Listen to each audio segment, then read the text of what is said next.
say something funny, but I got nothing. Yes,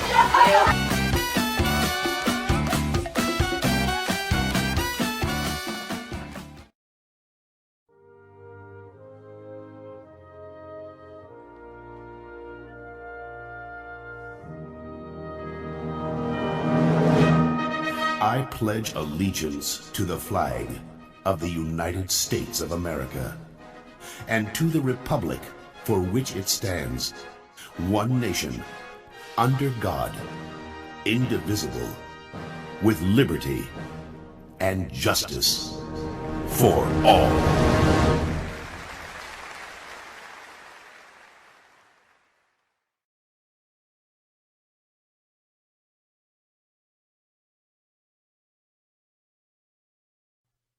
What?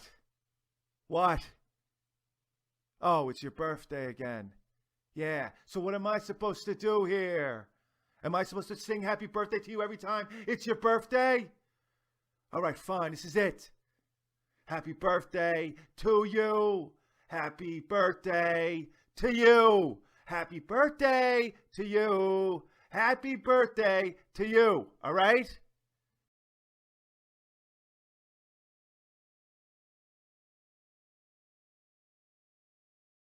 Taking a deep breath, and as you breathe out, feel your body begin to relax.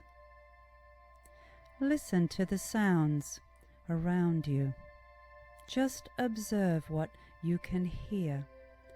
Perhaps a car passing by, birds singing in the trees outside. Maybe you can hear the creaking of the building. Just notice. Listen to the sounds around you.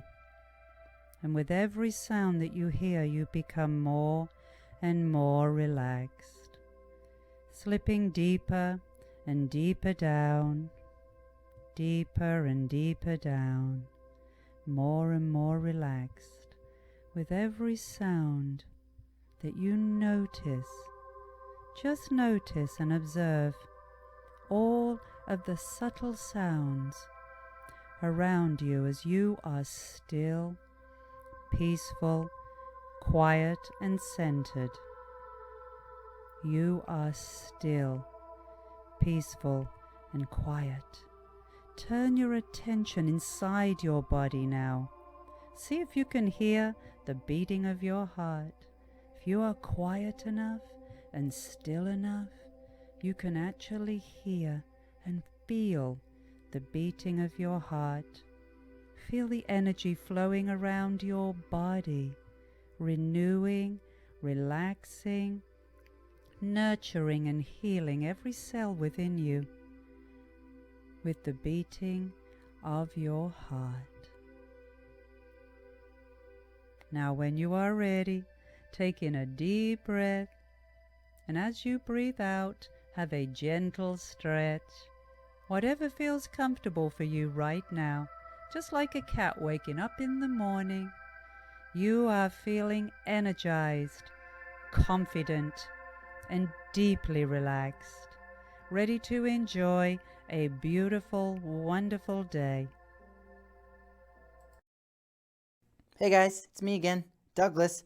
And yeah, if there was ever a candidate for worst day ever, I definitely had this the other day because, well, okay, so I love storms. I love falling asleep when the storms are going on outside. There's thunder outside and there's the rain coming down, and it's so nice. But a big problem with this is, well, sometimes the lightning can shut off all the power. And when the lightning shuts off all the power in your house, that includes alarm clocks.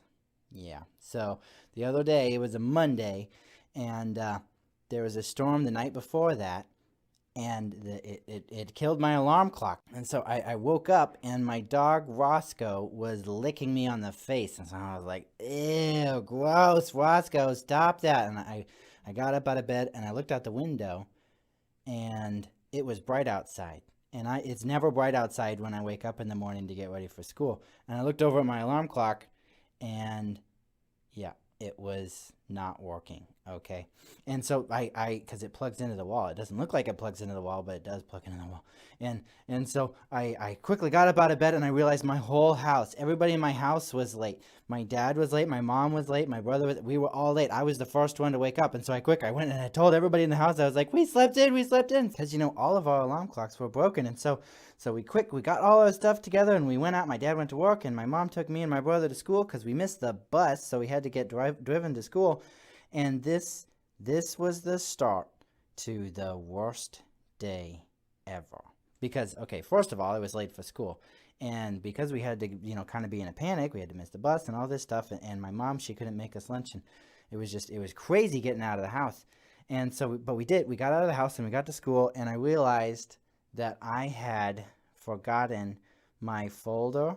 You know, I had my backpack, but I didn't have the folder. And my folder had the assignment that I had to do. I was working on it all weekend. I had to write a paper about Abraham Lincoln. And I had worked so hard on this thing, and I did not have the paper to give to my teacher.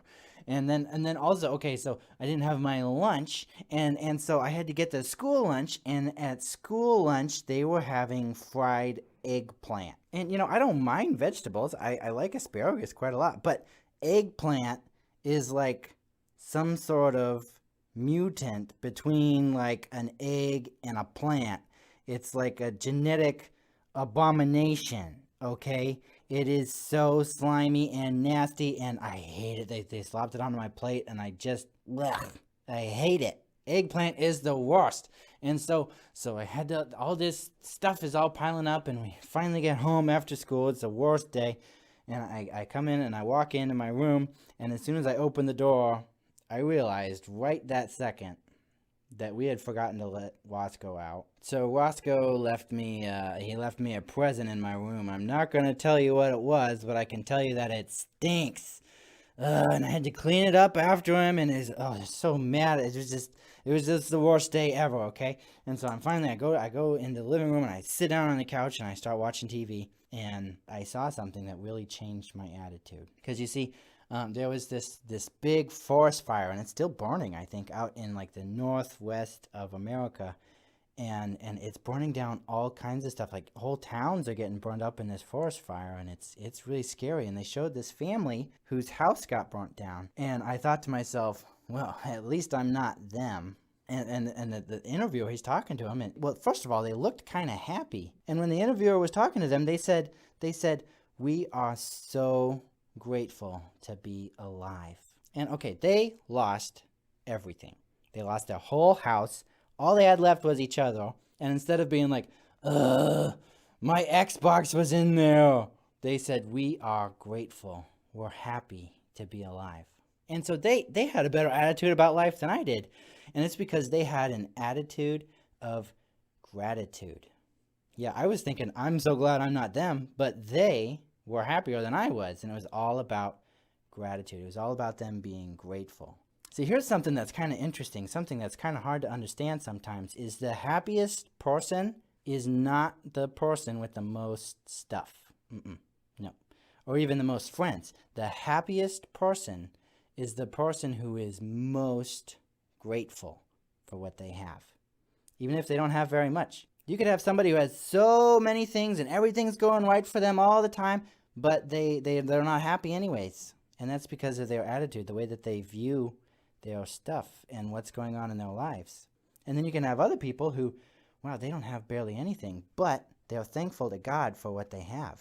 And so they're happy, which is crazy. And you know what? I started thinking about my day and all the bad things that happened, and I was focused on the bad stuff, right?